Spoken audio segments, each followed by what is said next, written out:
So the ultimate fusion of divine and existence in the central theme of Ayin Beis, the interface, will be la'ased love in the future. That's the whole point of Mashiach and Geula, where it'll be, as he used the words, Ziyas HaMahus, reading at the bottom of page 1461.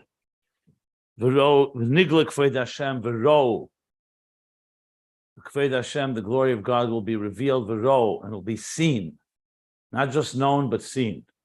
Ki ayin ba'ayin yiro, eye to eye they will see.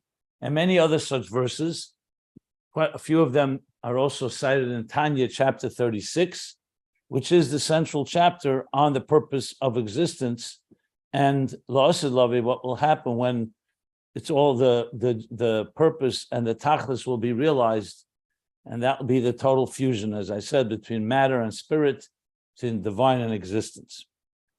However, as he explains in Tanya chapter 37, it comes through Maseinu v'Avodaseinu. It's not an automatic process. We're partners in it. We are key players in the unfolding of this drama. And that's the Havaya, the Maseinu v'Avodaseinu, that from the beginning of time, that releases divine energy, as he explains right in the beginning of chapter 37 in Tanya, that a mitzvah releases divine energy. It frees the energy that's hidden and concealed in this material world. So as we work to refining this world, refining ourselves, refining our bodies, our animal soul, and all the concealments that the Shchera Ani poses, the darkness of this world poses, we release divine energy. And since Mashiach and Geula is exactly that, is the revelation of the divine. So it's not a incidental element, it's actually cause and effect. Every mitzvah we do is another building block to what, when it accumulates, all the generations of all time and all the work done by everyone accumulates, and you have the emergence of a process that began from the beginning of time that concludes with Geula. So basically, all the work that we do all the way till this day, until Mashiach and Geula come completely, are all part of that process. We're told that we're now at the threshold, and that goes into the whole discussions and the Rebbe's talks, especially in the late 80s and early 90s, which is not for now, but we mention it, so I'm just mentioning it in context. Now, our work today, as I said, leads toward that. And part of that is what he describes,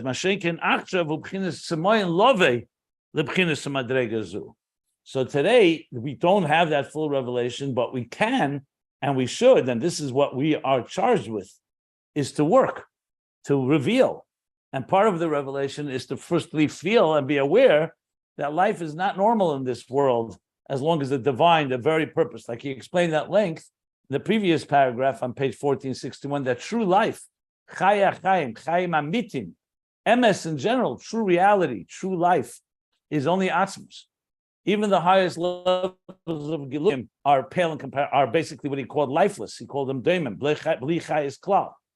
So that awareness that we achieve in this world, this Samoyan, leads this thirst, this intense thirst, leads to actually seeing. We thirst to see this divine, and Samoyan nimshach top of page 1462. To explain it, he brought an associated, you could say, a related topic that's a similar idea. There, the focus is not so much on the tzemoyin, on the thirst, but it's still a focus on a deep yearning, what's called chelas ava. So let's sum up what we learned about that, and then we'll continue inside. So he brings now from the Maimer V'hoya mida chedesh b'chadoshe. This is a Maimer that was said by the Alter Rebbe, I believe, in Tov Kuf Samach Zayin. I'm not sure what year, but it was said by the Alter Rebbe, and there are two versions of it. One is in the Siddur, Sharach Resh Chodesh. I mentioned yesterday the Siddur, and another version. That's the version that the Midbar Rebbe wrote down, and Likutei Torah is the version of the Rebbe, the Al Midbar Rebbe's brother Maharil, Rabbi Yehuda Leib. He wrote a version of Likutei Torah, Pasha Bracha. So the Rebbe Rashab is actually citing both of them. It's the same mimer essentially with different changes. There are differences between them, But for the central theme that's relevant to us is pretty much the similar idea. And there he discusses Shabbos, Yom Tov, weekdays, and the context of their revelation, the divine revelation in each of those periods of time. And essentially is that in the weekdays, the divine is, of course, more concealed. In the Shabbos, the divine is more revealed. That's what Shabbos is. Gili, a state of Gili, relatively speaking. He does speak there as well that La'asad Lave will be obviously Yom Shekulei Shabbos, the full revelation. But we have a taste of it today. On every Shabbos, there's a Me'ein Elam Haba. It's like a taste of the future, relatively speaking, in our Havaya. And in this context, to explain the difference between the two, and one leads to the next, because the Havaya Yemeach Mesachel, there's expression Misha Tarach be'erev Shabbos Yechel b'Shabbos. One who toils on erev Shabbos, he will eat and be rewarded on Shabbos.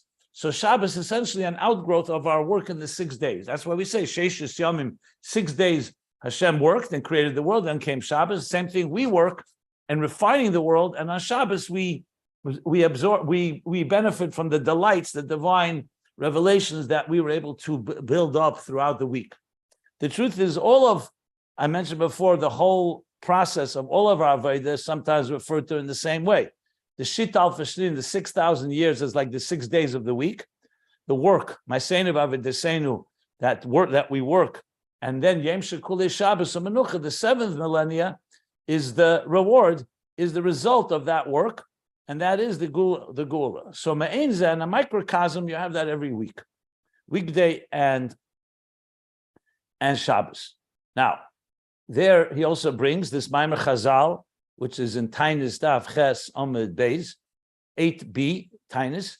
So on the verse in Malachi that says, V'zarcha lechem yirei shmi, shem es tzedakah, u'menapa b'kamfel. So the verse says that to those that are yirei shmi, which are those that revere my name, and the commentaries explain those that keep Shabbos, V'zarcha, the shemesh, will shine to them a tzedakah. Will shine like tzedakah, will be a charity to them, a benevolence.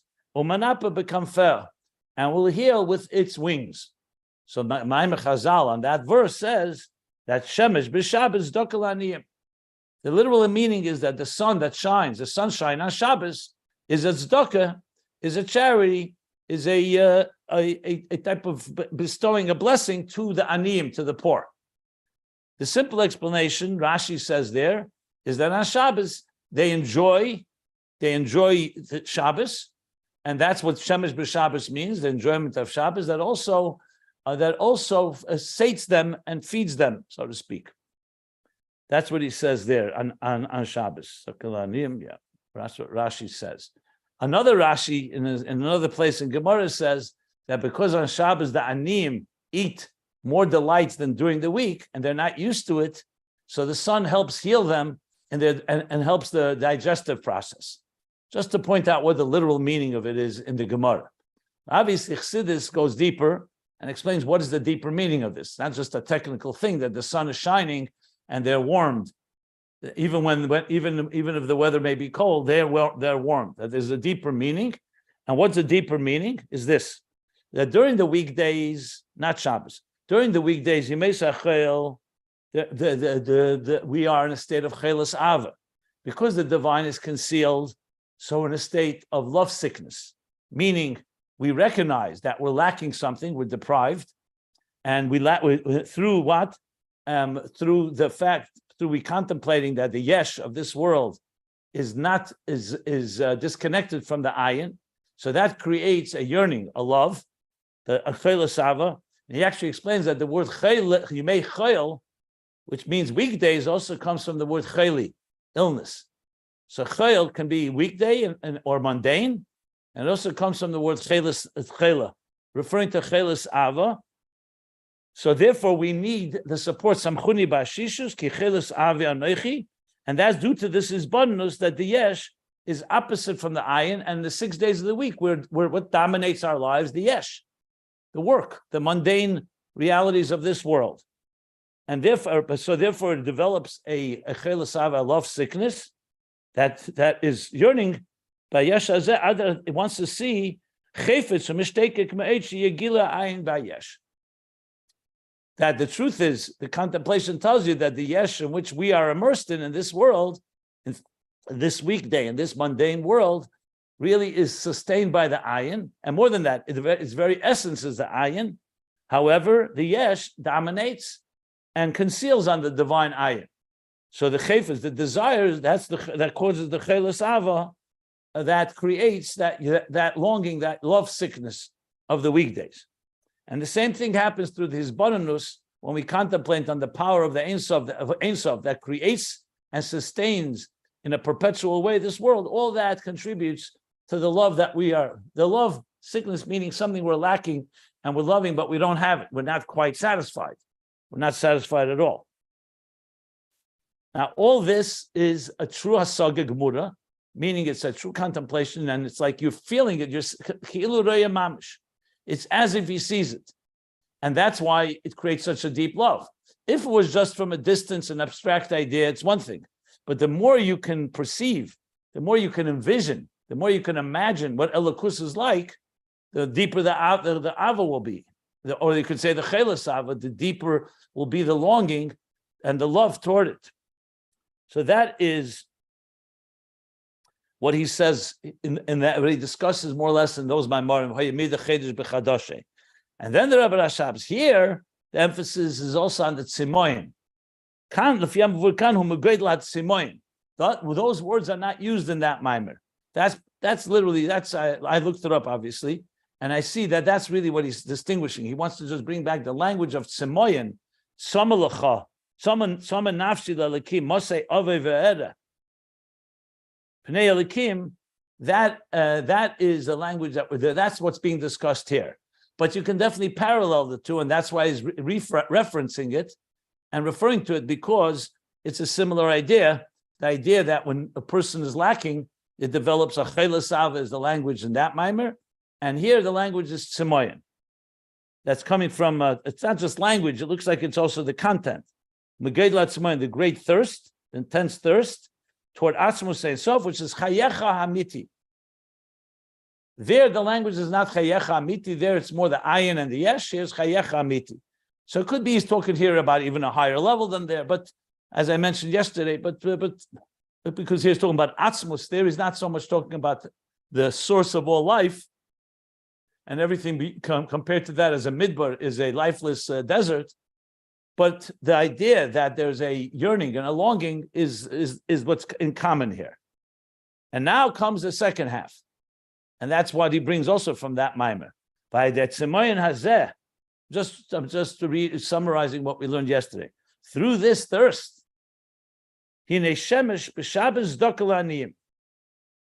That what causes there should be the sunshine of Shabbos that becomes a tzedakah to Aniyim, to the impoverished ones. To those that are poor. And now he explains what that means. So start first with the first half. What does Shemesh b'Shabbos mean?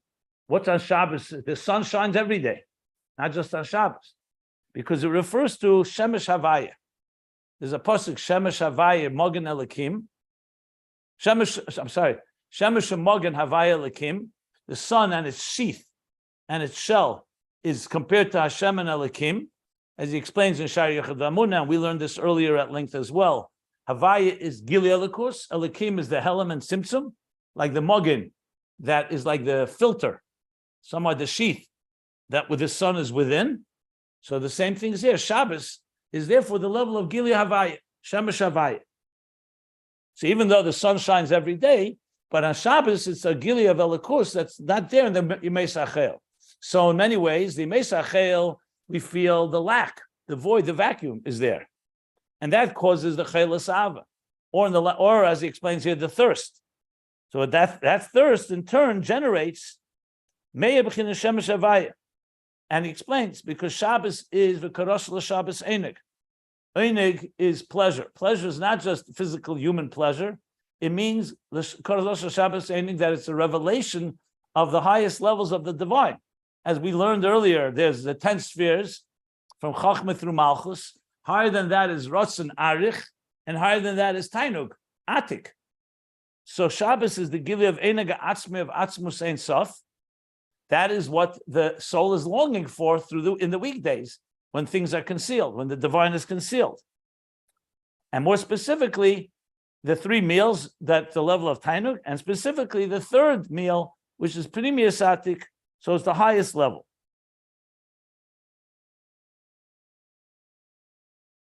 And that's where we stopped. So we still have to finish how that revelation is now going to come and satisfy and shine toward the Aniyim, be a tzedakah for the Aniyim, which we'll see in a moment what that means. I'm going to continue now reading inside from the line Chulu, a little above the halfway point on the page 1462. So we'll read inside and continue this theme, and then I'll stop for any questions. Okay. She says, "V'zeu shemesh tzedakah." And this is the meaning shemesh tzedakah. What's the tzedakah? The pasuk says shemesh tzedakah. The Chazal say on that shemesh b'Shabbos is tzedakah la'aniyim. What's the connection with shemesh to tzedakah? As the verse says it. So he says the mitzvah tzedakah he b'chemesh. The mitzvah tzedakah, the measure, the Torah tells us how much should you give of charity, of tzedakah, should be b'chemesh. A fifth, 20%. But the language is chemesh. What does chemesh represent? Why a fifth of your money? So it refers to a verse in Sefer Bereshis, which talks about Pare, that a fifth will go to Pare, the Melech Mitzrayim. So Chassidus explains as follows. What's the fifth? What is the fifth part? And what are the first 4 parts? So he says like this: Arba hayades. Arba yades is a measure. Say chamishis would be like his 5 fingers. So 4, even though yades means a hand, but it's like 4 hands or 4 arm lengths, if you wish. But it's 4 measures. Himdalad elimus abya. They correspond to the 4 worlds of Atzilus, Bria, Yitzir, Asiyah. Shein dalad Asiyah Havaya. And they correspond to the 4 letters of Yud K, Vav K, the 4 letters of Havaya. Vehein dalad yodes, and these are dalad yodes, like 4 arms. Shebekol echad train deroyin. In each one, there are 2 arms. There's the right bechinas chad v'nukve. Train deroyin means 2 arms. So in other words, it's 4 hands, but like 2 arms, he says. And what do the 2 represent? Char v'nukve, Zachar and Nekeva, male and female. What he means to be adding by that, I'm assuming, I'm just want to see.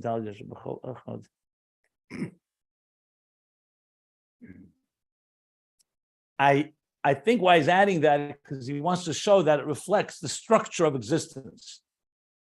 And the Chamishis, tzedakah, is going to go higher than the structure of existence. But I would have to look it up to be precise what he means about that. Each one, there's 2, which would mean that there's 8 so-called the dimensions here. And 4 char, male, and 4 female. But I'll have to get back to you about that. I want to research that a bit more, what he means by that. And then comes the 5th. V'achamishis, hu gili ein sof, stimed de kol stimin. So the 4 represent Atzilus, Bria, Tzir, Asiyah, and the Yud Ke Vav Ke, and the male female dimensions of that. But the 5th represents a level that's the Gili of Ein Sof, that's higher than the 4, higher than Atzilus as well. Stimin to kol stimin means that which is sealed and double sealed. Stimin, the concealed of all concealment, or the sealed of all seals, which is higher, much higher, Maila, far above from the level of Atzilus. And what level is that? Atik. That's the level of Atik. Antu chad, you are one. It's a singularity and a oneness that's higher than the 4, than the structure of the 4. So Atzilus goes till Chachma of Atzilus. Then comes Keser, and in Primus Keser is Atik. Antu chad. Like he writes in Zeir Bereshis, if you look back on the bottom of page or previous page, not the bottom. In the previous page, he brought the Zohar. Let me find it. The Zohar Bereshis, right here, middle of the page. Yeah, he said like this. Bereshis Davchav Beis Amid Beis, not middle, 2/3 down. And Ru'u Atik Ani Anihu is Bereshis, that's the level of Atzmus that's higher than Keser. Antu Chad, Yochid. So meaning higher than even Arich, Atik. Okay. So he says, what does he say there in the Zohar? He brings the same Zohar. Shal zen nemer ve'ein elikim imodi. Let me just look. Yeah. Ein elikim imodi, which was also brought earlier. That this is the level of the divine that's beyond everything. Ein elikim, there's no other divine imodi together with me, that stands with me. Because it's referring to the divine that's removed from the divine that relates to existence. Okay, so what do we have? What do we know from this? That tzedakah touches that part. That's chamishis lepari. That's the level of the 5th level. 5 representing the level of Atik, higher than the 4 Atzilus Bri Yetzira Asiyah. And this is the level that is nimshach, is transmitted through tzedakah. So it's the same level, Karasla Shabbos Einig. We said, especially the 3rd meal, the level of Einig of Atik. And that's the connection between Shabbos and tzedakah. So when the pasuk says, Zarcha lachem, Yidei Shmi, Shemesh tzedakah, Shemesh is referring to Shabbos. Shemesh, the level of Shemesh Havaya of Shabbos, is the level of tzedakah. That's where tzedakah reaches. That's the connection between those two. But now let's go back to the Maimon Chazal. Shemesh b'tzedakah tzedakah la'aniyim. So we continue. So he says like this now. V'zel gamkin imin shemesh tzedakah. That's also the union of shemesh tzedakah. The shemesh b'Shabbos is tzedakah la'aniyim. The sunshine, the sun shining on Shabbos is a tzedakah la'aniyim. Gili b'chinas pnimius Atik. It's a revelation of pnimius Atik. That's the shemesh. But to whom is it shining? To aniyim, to the impoverished ones, to people who are lacking. Because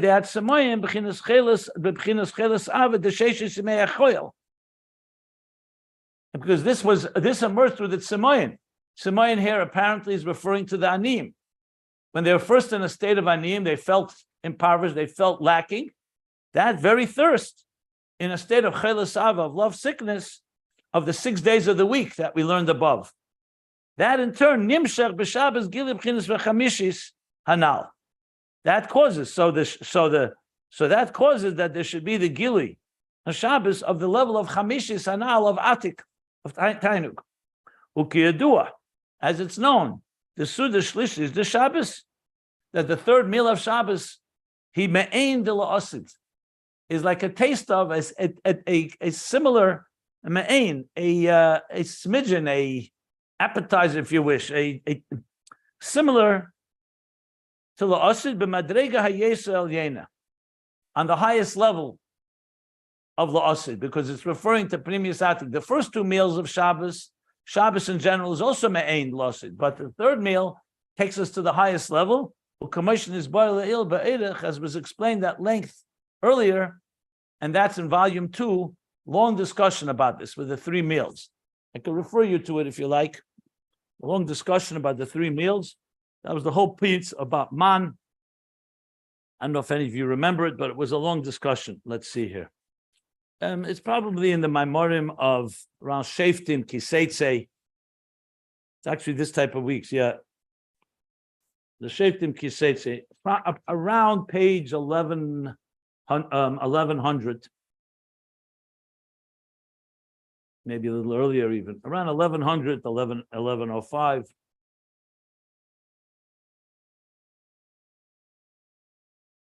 Yeah, I think I would say from 1100 and on.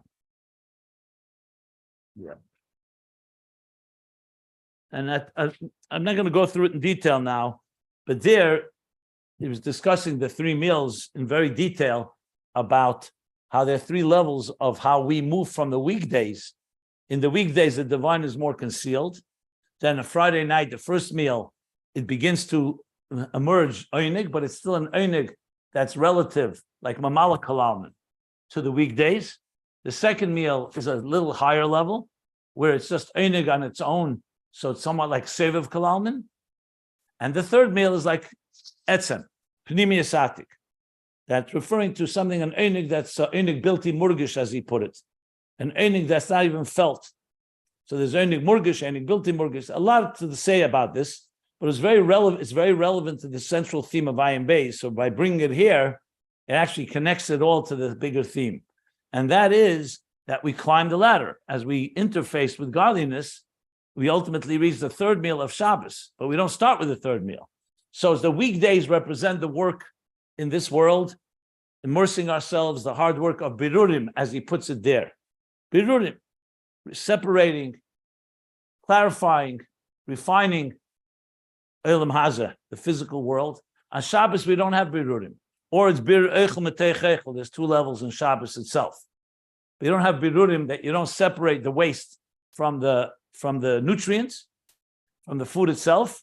Shabbos is already higher than birurim, and in Shabbos itself, and there's the three levels, as I mentioned, all the way till we come to the level of the third meal, Atik.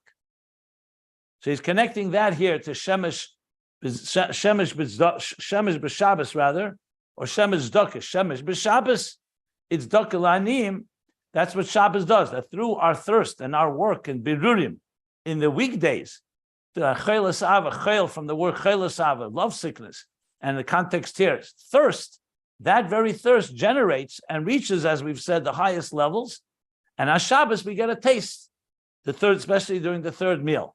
La'asid lava will be the full-blown experience, permanent experience. But Shabbos, we already have me'ain the la'asid, as he said. So therefore, that's the connection to everything we've been learning. And with that, the Rebbe Rashab finishes this topic, and now he's going to go back to the beginning of what he started on middle of page 1460. But I'll wait to stop now for questions, or comments, or clarifications. Then we'll continue reading on the next section. I just want to say that the logic of this is so convoluted that I think I have to go over it again. I mean, how it gets from one to another, and the two and the four. I couldn't keep up with this whole thing. Okay, but do you have any specific question you want to ask? Yeah, I don't even know. It's too foggy in my head to even go to ask a specific thing. But almost every line, threw me away. It's like, okay, listen. As I've said a number of times, sometimes you have to go over these topics again and again. By all means, thank God we have a recording of it. Obviously, I'm happy to explain anything if anybody wants me to clarify more details. So I would just do it slowly. Don't rush it. That's fine. It takes sometimes time to really wrap your head around it all. But as I said, keep in mind the central theme. Central theme is Shcherani V'Nava. That when though I'm dark by this world, but I develop the profound thirst and longing to reach V'Nava, the beauty, to reach all the way to Atzmus. That's ultimately what he's saying here. And that manifests itself in the work of the 6 days of the week, which is coming more, it's a level of thirst and longing. And then Shabbos gives us it quenches our thirst to some extent. And of course, the L'Asad Lavi will be the full experience. Yeah. And also, I remember in volume 2, we also compared it to the davening of Mara that it's the first time we're past with our Veda, we don't have to do any more work, and the second time with this Shachris, I guess, and maybe the first meal is connected. Is that way?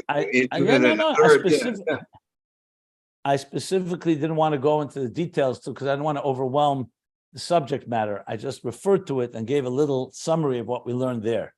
Well, we'll go over it. As I said, in these things, I strongly advise not to try to think you can get it the first time. Not necessary at all. It's not a sign of any weakness or failure if you don't get it the first time. These things take time to absorb, to really get your head around it. integrated. So please know that. There's not a quiz of how fast your mind works and how well you get it. We read it once now. We'll go over it again. I'll go over as many times as necessary, because when it comes to actually learning Ayin Beis, that's the whole point of this class, is to get to understand what he says here. So that is always what I always focus on. So, so if there's any specific... Chabad thing is to eat very little on like a fruit or something, not that usually wash in the Chabad minhag. And I guess it's the Chassidus we learned at that time that carries this through. I always wondered about that, and I think you once mentioned the reason, but I don't remember. Yeah, but see, I don't want to go now to other points except what says here, because if it is indeed overwhelming a bit to you, maybe to others as well, I'd rather stick to these topics and not start bringing no new topics in. First, let's get a handle around what we're learning here. Any other question? Any other comments, questions? Anything you'd like me to answer? Anything you want me to clarify? I'd like to know the difference between Cholas Ava and Simon. The different practical. They're both lacking. They're both expressing a lacking. I don't know the connection between the two or the distinctions between the two. Well, I could only say this. I'll say what, based on what he's saying, what he's explaining here. What he doesn't explain here would need more research to look another Maimarim. Based on what he says here, the similarity is pretty clear. Both of them are a result of a lack. Right. Both of them are a result of being in a situation which is where you don't feel the revelation, but at the same time you do feel a lack, because you're contemplating and seeing that something's missing. So Cholas Ava is the way it's explained in these Maimarim, is a feeling of lovesickness where you really feel deprived. You're seeing something it's like, I like to use this example, but like a child staring behind a glass in a candy store. They see the candies and they understand the value, and you start really getting hungry. Your mouth starts watering, but that creates frustration. That's like Cholas Ava. So it's not complacency and denial where you don't feel anything. You're just happy with your life. That would be someone who is just satisfied with the darkness, unfortunately. Here, it's dark, you're missing, and you're really having a strong hisbanus, like he says, it's a saga gemura, ki'ilu roya mamish. You're seeing it with your eyes, so therefore it creates a very deep longing for it. That's what he calls here Cholas Ava. And that, in turn, is quenched on Shabbos. So, for example, when people using different stories from Chassidim, when they were at work during the weekdays, so they said Tehillim, they gave Tzedakah, they did mitzvahs, they davened, and so on. But still, there was something that was like they knew they were in Golus, or they knew they were in a weekday. And the way they were yearning for the moment that they could sit and spend a whole day Shabbos celebrating godliness, learning Chassidus, learning Torah, learning and davening and singing and being with their families. So then comes Shabbos, and it quenches that thirst to some extent, because Karasla Shabbos saying it. But the word thirst is not directly used there. Here he says, the Hamavur Khan, he says, Geidlat Semoyin, that Sama Nafshi uses the word thirst. So you could explain that it's more or less the same thing. And the only difference is what language you're using. And maybe it's not such a different level. I would lean to say that it's not the case, that Semoyin is another level, and maybe even a deeper level, because what the distinction I do see is that the Cholas Ava is primarily that there should be the Gili Ayin in the Yesh, because the Ayin is the true source of the Yesh. In the Semoyin, he uses more the language that everything is impoverished, everything is like a desolate, lifeless wilderness and desert, even the highest levels. And he wants Atzmus itself, because Atzmus is the only true reality. So in Cholas Ava, he doesn't use that language that is the only true reality. So my thinking is that maybe Cholas Ava is a lower level in the longing, and Semoyin is a deeper level. I can't say 100% for sure, because the Rebbe Rashab doesn't make that distinction. He just says that the topic of Cholas Ava will understand the topic of Semoyin. And he uses the word Lefiyah Mavur Kanu Mugeidlat Semoyin, and does use Chayacha Amiti Atzmus Ein Sof, which is not the language used in the Maimarim about Cholas Ava. So that would be what I would probably speculate. But to be more definitive, I would really need to see, firstly, are there any Maimorim that speak about this? Is there a Maimor that talks about the difference between the Cholas Ava and Samoyan as one higher than the other? And there may very likely be. Right now, my memory doesn't, it's not jogging my memory. I don't remember explicitly, but it's a matter of just looking up. So that's something that, when I'll have the time, I can look it up. And obviously, all of you can look it up anytime you like. It's a matter of researching it a bit to see if there's more to this. But that's right now what I would say about this. And especially as he speaks later, he combined the Simoyin with Shemesh B'Shabish. So it's very clear that it's all intertwined. It's not like they're saying that this thirst is what brings the thirst that brings. In many ways, you could say that Rebbe Rasha both is supporting his case from these Maimorim V'Hoya Midas Chedesh B'Chadoshi about Cholas Ava, and vice versa. The explanation here about Simoyin is helping us understand those Maimorim as well.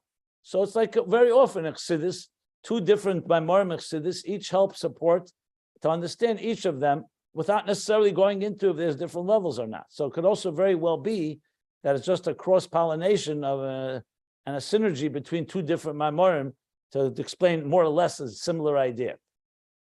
That's also very, very much part of this. Okay, that's what I can say right now. Shkoyach. Thank you. Yitzhak, maybe you could look it up. You're really great with keywords in my morum of the difference between those two levels. I'm very interested. You know. Thanks for the homework. Thanks for the homework. I'm not as good as you at that. But a good and one more, if I could do a follow-up. Eliezer, with all respect, you probably you I don't know if you're not as good. You're maybe not as driven. Well, or maybe at the time too, I guess. But whatever. But I appreciate when Yitzhak posts these things. It's very nice. But I do have another question. And it's related directly to what we're discussing. This whole discussion of, that we have the Simeon and Cholas Ava and the thirsting for Shabbat. It's a beautiful, the Rebbe's really tying everything together. But in a practical level, I was just at a national convention of Jewish fraternity trying to recruit students for yeshivas here. And these kids, most of them on Rahman Aslan don't know anything about Torah for sure.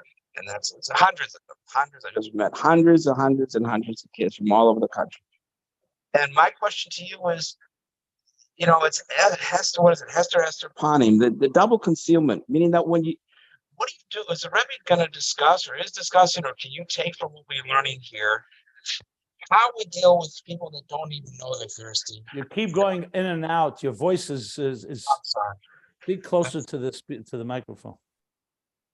What I'm trying to say is that what can we take from here, from we're learning, if you don't mind, directly? It's not a tangential thing.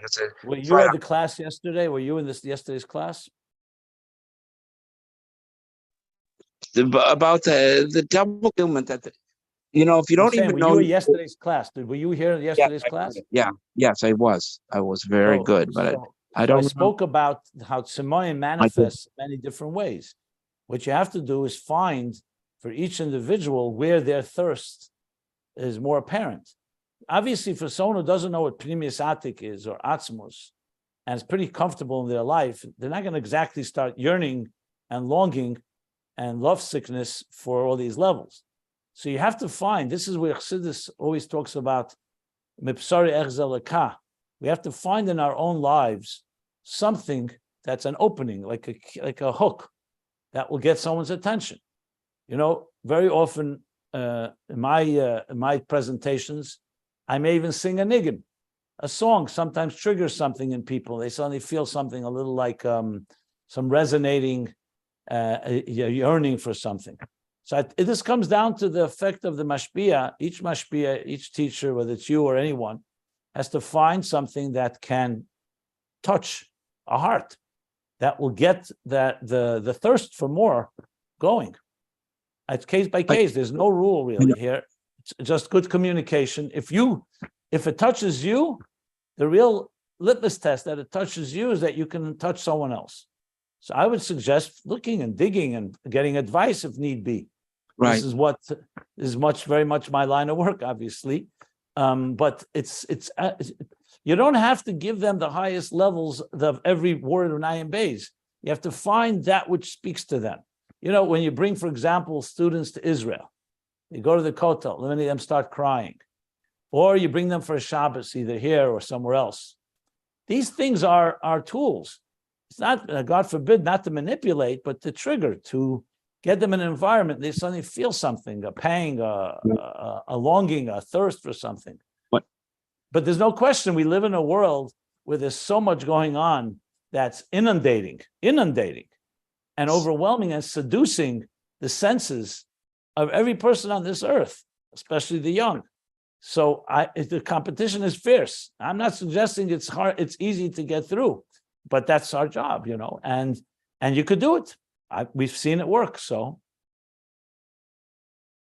hey, look, you have in this group itself a whole bunch of people who once lived a life, I don't know if you're total indulgence, but definitely without rules. And you made choices in your life that you gave up certain pleasures and certain, I guess, certain limits and parameters to discover something deeper and greater. Every person on their level.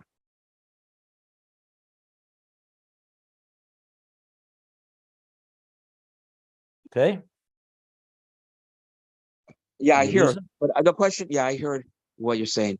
My question is less on the strategic. How do we awaken that, Simone, for godliness and cholas ava? But I thought the Rebbe Rashab is telling us, aren't our neshamas wired for this, hardwired for this? Shouldn't we feel that naturally? Like, for example, we feel thirst, physical thirst, within 26 hours, we're thirsty. God made it so we're thirsty, and we feel it, and he makes it feel like we know what lovesickness is, and we know what hunger is, this lackings. But the God, I guess that's just the concealment. He made it so that the spiritual wiring of our neshamas pining for God and longing for God, as the term is being used, that God didn't make that in a natural way. That's just the concealment of Galus, and He wants us to. It's not hardwired for that. Apparently not, right? Because we see people can feel that they're not hungry spiritually and not thirsty. Isn't this the entire theme of Tanya? Yeah. Where he talks about there's an animal soul and there's a divine soul, and the divine soul is part of who we are, but we also have an animal soul, and there's a battle, and then there's Ava Mesuteris. It's the first time you've ever addressed this topic, whether we're hardwired with the divine or not. Yes, we are. We say every day, but we also have an animal soul, and it's shcherani, and there's a challenge, and there's a battle. So I'm not sure what you want to address about that. That has not, that's the whole theme of Tanya, right? The battle, and how we fight that battle, and how we exercise self-control and self-mastery, and how we deal with the divine soul, revealing it, and there's the animals. Are you talking about something beyond that? Yeah, I guess it seems unfair. I have such Rahmanis when I saw these kids, and they're happy-go-lucky, they're living a life. So, but saying, okay, fine, I understand that right now that's on your mind. But we're going back to the central themes of an neshama coming down to this world. It's a dark world, a lot of assimilation, a lot of the distractions, and that's the battle. Yes. So the spiritual hardwire of the Nefesh Elokis, longing for Malchus and longing for. So you have to Atzmus. find. I wasn't talking strategy. I was talking. You have to find what will trigger, what will stimulate, what will arouse that divine spark. Got it. Okay, I hear you. But it made me this whole discussion of Simone and Cholas Ava was just it's so much on point. Thank you. Sure. Any other questions before we continue on?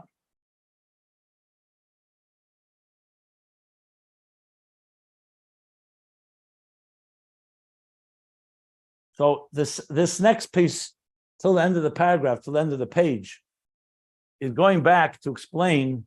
If you remember, in the new paragraph on page 1460, he said, "Uba Midbar Asher Isa," and he brought a Zoyar that through the Midbar you come to Riyah. So all this was coming to explain that Zoyar and that pasuk, because he said, "You sparish gamken lefimashin is bar leil."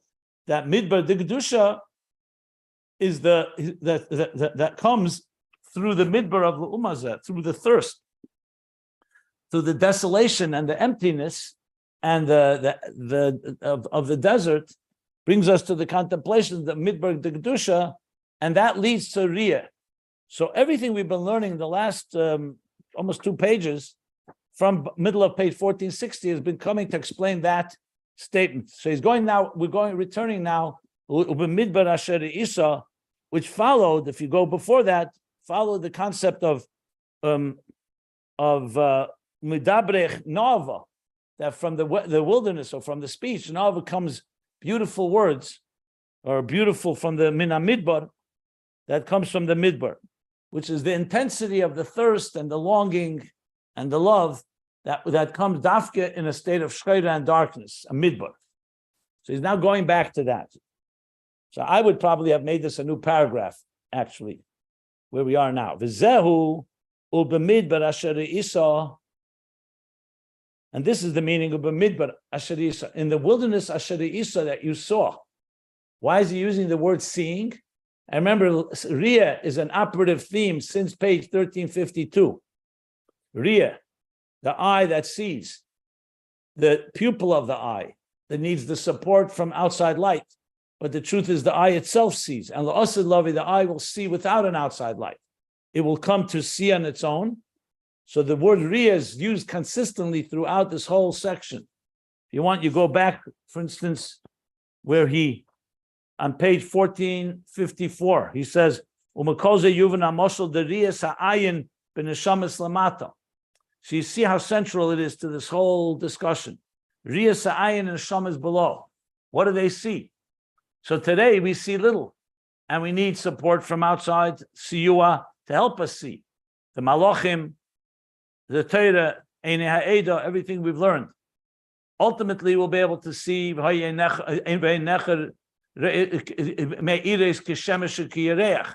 goes back all the way to page 1352. Now we're on 1462.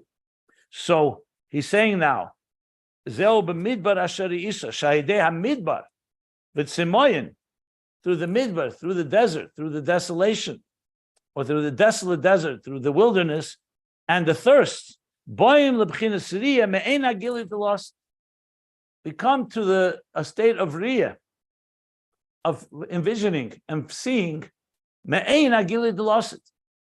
So there's the thirst for it, and the thirst leads us, like he said now with Shemesh b'Shabbos Zdakal, leads us to a riyah me'ein ha'gilit lost. It's me'ein because it's still not lost love it, but the tzemoyin leads us there. Okay.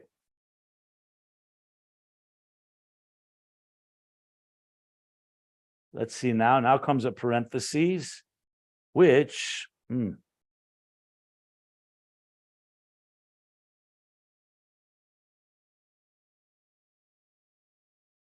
not a short parenthesis.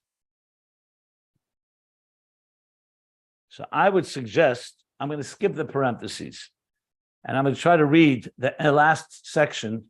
The parentheses goes for around 3, 6, 9, 10 lines.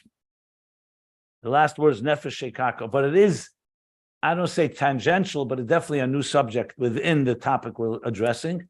So I would read now till the end because it'll make it, the flow will be easier. Then I'll go back to the parentheses. So, okay. So, and now he goes back to the whole topic of Shchera Nibanova, which began. Where did it begin? It began.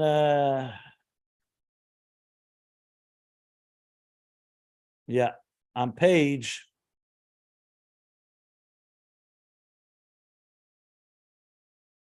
1455. So now he's taking us back to 1455, where it began Shchera Nibanova. He says like this. I'm going after the parentheses, the line that begins b'matan Torah. So v'zeu she'meres hanashama, and this is what the soul says. B'ridasa lamata, as it descends, when it descends below. La neshama k'moshi l'mayla, shenikras b'neshir shaloim.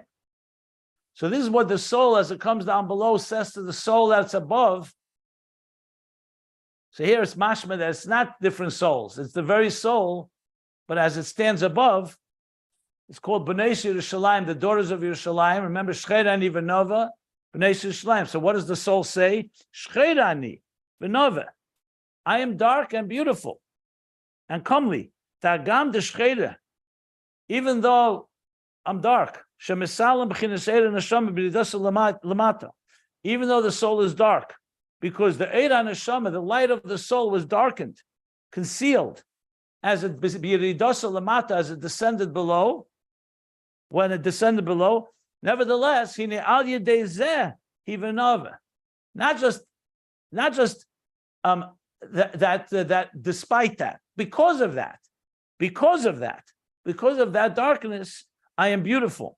The dafka lamata, because dafka deliberately, explicitly, lamata below bo lebchinas avarabba. The neshama there comes to a love, avarabba, great love, va'ava b'tainugim, and a love with delights, with pleasures. Shehu iyin umidbarech nava. And that's the midbar nova, like we learned earlier, that the midbar and the and dibur is beautiful, is nova. Beautiful words. Uba midbar ashara isa, and is the midbar where you see. So the midbar is bringing us to this type of experience of vision, and we learned earlier that the visual is what ultimately creates the ultimate pleasure. Remember, we learned that when you see something, it's far more pleasurable than when you don't see it. Like we talk about food on Shabbos and so on. So that is dafka. So that's what the neshama is saying below to the neshama above. I am darkened by all this, but the darkness has brought me to this high levels of love and pleasure. Maybe that's why he also brings chelas ava, not just semoyim, but ava, because he wants to say ava rabba and ava b'tainugim, like v'ahavta b'chol moedecha. Okay. And then one final piece, which brings us back to even earlier. I just mentioned, so literally he's tying together here 3 knots. First, the Midbar Shari Isa, which began on page 1460. Then a knot earlier to page 1455, Shchera Nivanova. And now he's bringing us back to the top of page 1455, where he said the Eirariya is Malchus Asiyah. Remember, Riya is Malchus Asiyah, where Levana is Malchus the Bria, and the Even Tov, the luminous stone, is Malchus the Yetzirah. So he said, why? Because Dafka and Asiyah, Dafka in the lowest level, that's where the neshama reaches the level of Ishen Einai, the pupil of the eye, the dark of the eye, the dark pupil of the eye is the key to eyesight. So now he brings us back there. He says like this now.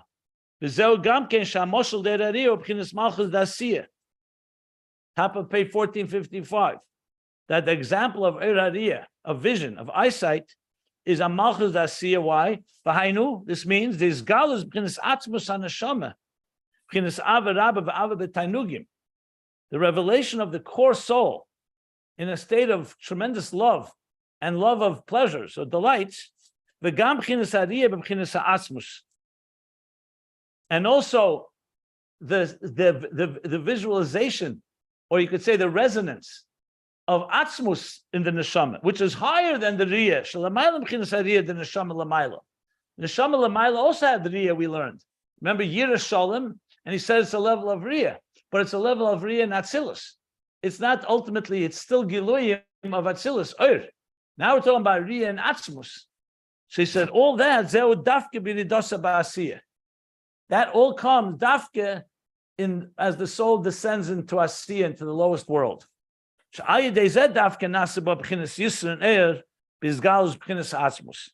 dafka through that, the soul gains the quality, the Yisr and Eir, the extra light or the special revelation of Bizgalus B'chinas Atzmus, the revelation of the level of Atzmus, not just the level of Giluyim and Eir. Atzmus, which is the source of everything, the true reality. So it's only when we're deprived and we don't see any Giluyim that we come to realize what the highest level of Atzmus is like. Giluyim can never bring us there because, like we said, Giluyim can only bring you to the revelation of the divine, not to the divine that transcends revelation. That comes only through the neshama coming down below. So it's an Asiyah. when the eye comes down into the vision, comes into the eye below, that's where, and there it needs support of malachim and so on, which we'll learn about, and we have learned. That's what leads us to bring us back to levels that are higher than all the Giluim of malachim and neshamas lamaila and atzilus and everything, all the way to the highest levels of Oir. All beyond that, back to Atzmus itself.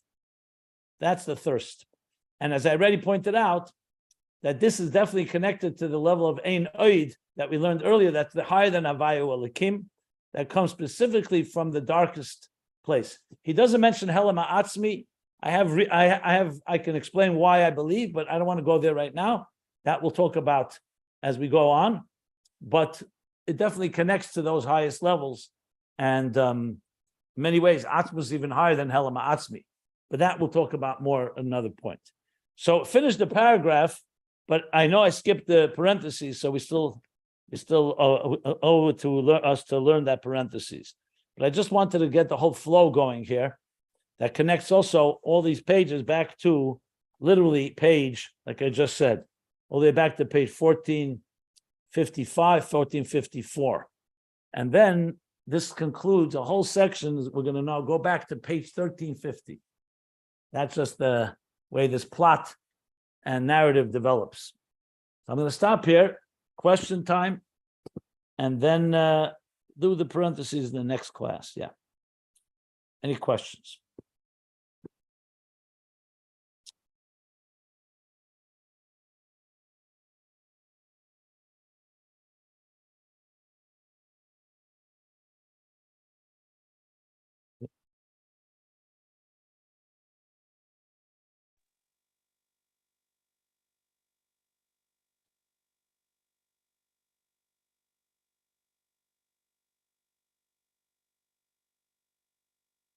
So then we'll stop the recording here, finish to page 1462.